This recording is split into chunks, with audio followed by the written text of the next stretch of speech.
Roxo Media House. Hey Frog fans, welcome inside the Flying T Club studio here at Roxo Media House. I'm Ben Abeldt. And I'm Blake Rogers with the TCU Baseball team. Our season is finally getting started this weekend, and we thank you for always supporting us at Lupton. We have lots to cover on this week's episode of Frogs Today. We recap the continued hard-fought season for men's and women's basketball, plus women's tennis continues to dominate their season. Number 2, Women's Rifle showcased their skill and national standing.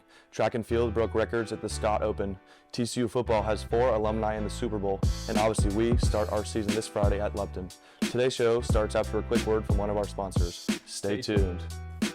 We're lucky to have a collective that's as strong and as powerful as the Flying T Club. It's a big deal for us. It is a game changer. You know, I would just encourage any fans out there to support it. Everyone asks me, what's the biggest priority? And I say, NIL is big. Please jump on board, show these student athletes how much they mean to you. The thing about NIL is I think there's a right and a wrong way to do it, and the Flying T Club's do it the right way. Let's keep winning. Join the Flying T Club today. Welcome back inside Flying T Club studio. I'm your host, Ben Abeldt.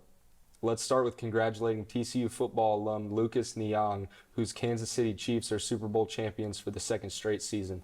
They had an epic 25-22 overtime win over the San Francisco 49ers in Super Bowl 58 in Las Vegas last Sunday night. Niang played 18 games this season, including last night, and is one of the 23 Horned Frogs with a Super Bowl ring. 12 different TCU football players have been on Super Bowl winning teams in the last 18 seasons. Turning to basketball this week, the men played their first Monday game in the Big 12 play this season. They hosted West Virginia and came out on top, now making their record 17-7 overall, now 6-5 in the Big 12. Some improvement. We had a day to prepare. They had a day. They beat us here, though, because they were in Austin, and we got here. But, defensively, some improvement out front, ball pressure and ball screen defense. That was good.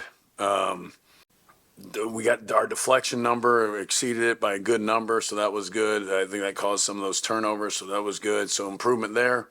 So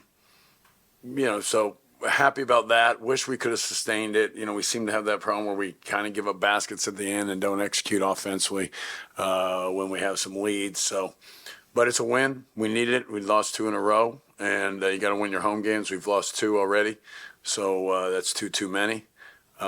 It's all bunched up in that league, so I don't know who's playing, how it plays out these next couple of days, but trying to tell our guys, it's, who knows? Who knows? I've said 5. I think of some people said 5. I think 6, and I thought 6 possibly.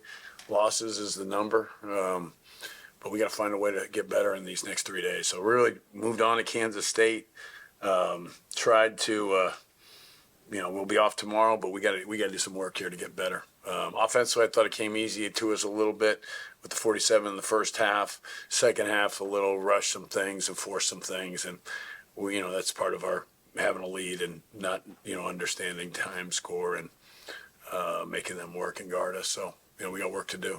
I'll spend all night trying to figure out how we can get better tonight and tomorrow as we go into practice on Wednesday.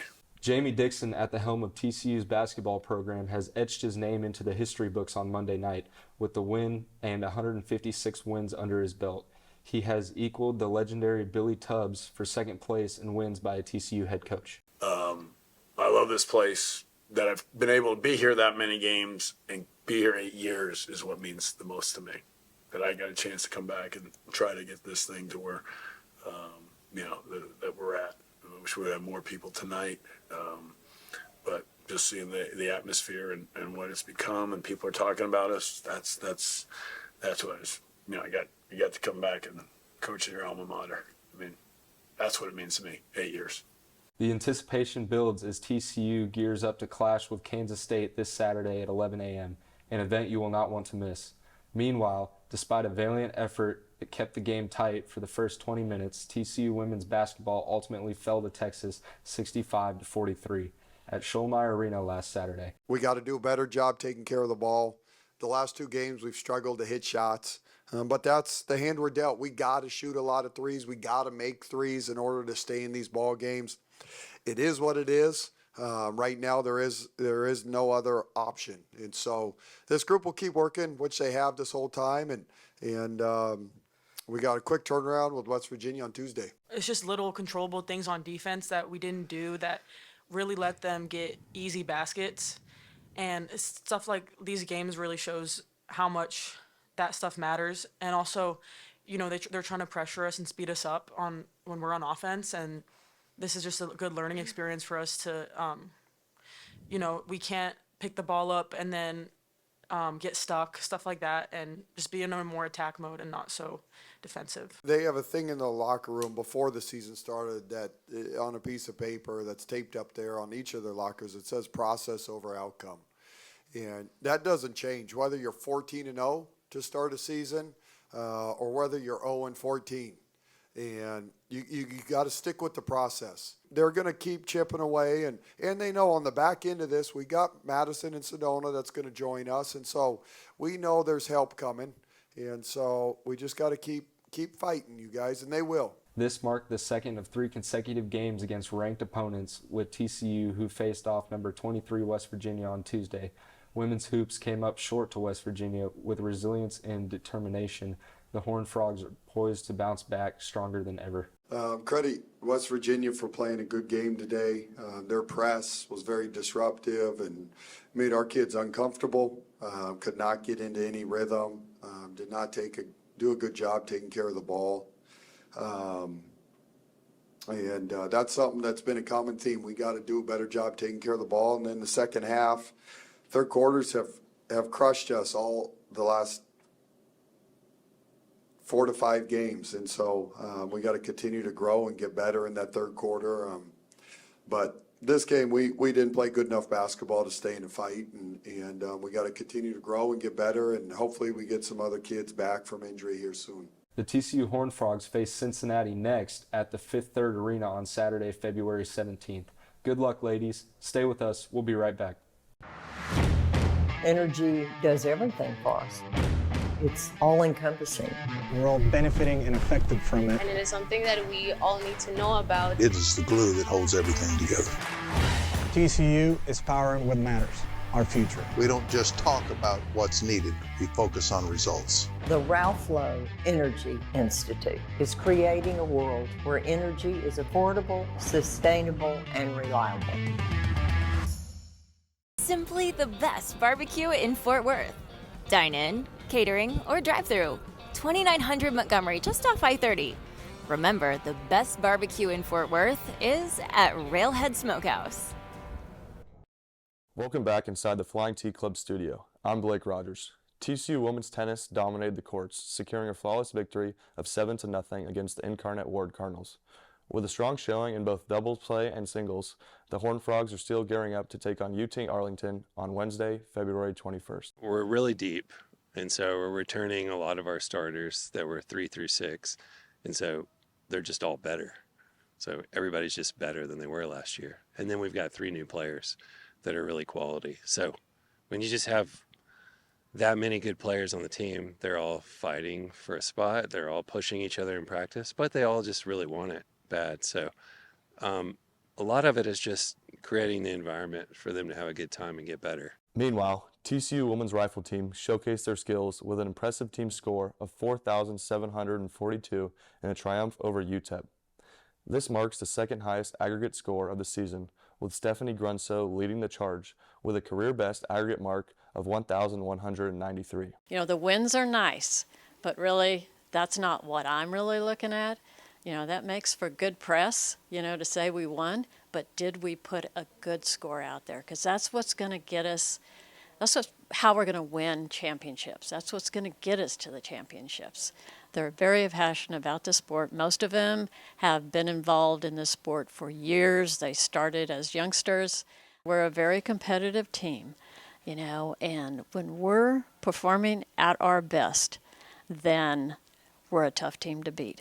So what's it going to take for us to be performing at our best? And it's just not here on the training line. It's the mental aspect. It's being in the weight room, doing what we need to do there.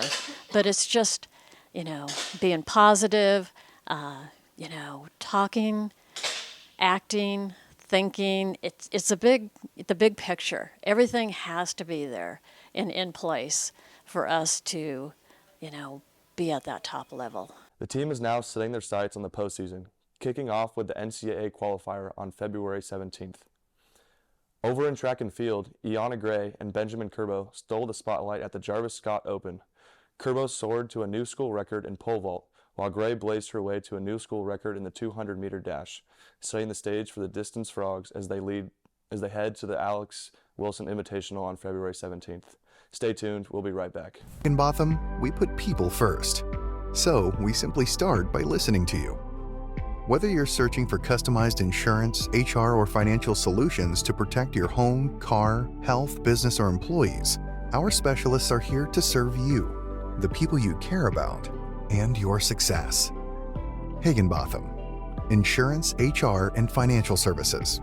Inspired by you. We are so excited to start our season this week. Our season opener against Florida Gulf Coast is set for Friday, February 16th. First pitch for the 2024 season is set for 6:30 p.m. What you see in the spring is usually what happens by all the hard work we put in the fall. And not only just on the field, but off the field. Our culture, our guys, in terms of them, getting closer and understanding one another and being there and supportive and holding each other accountable. We always kind of try and talk about the best teams are not the coach-led. It's a coach-fed team, but it's a player-led team. And so that's what we're trying to instill in the fall, so that in baseball, like with everything, you're going to hit some hard patches. And I think what you do in the fall allows you to get through those things in the spring. Hopefully we don't start off as mediocre as we did last year. But, man, it's really fun to play your best baseball at the end of the year. So we just got to stay healthy, stick to the process, and just play the baseball game. It's been a blast hosting this week's episode of Frogs Today. For everyone behind the scenes at Roxanne Media House, I'm Ben Abeldt.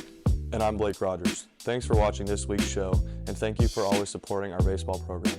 Please like and subscribe to Frogs Today for the best coverage of TCU athletics. Until next week, go Frogs. Roxanne Media House.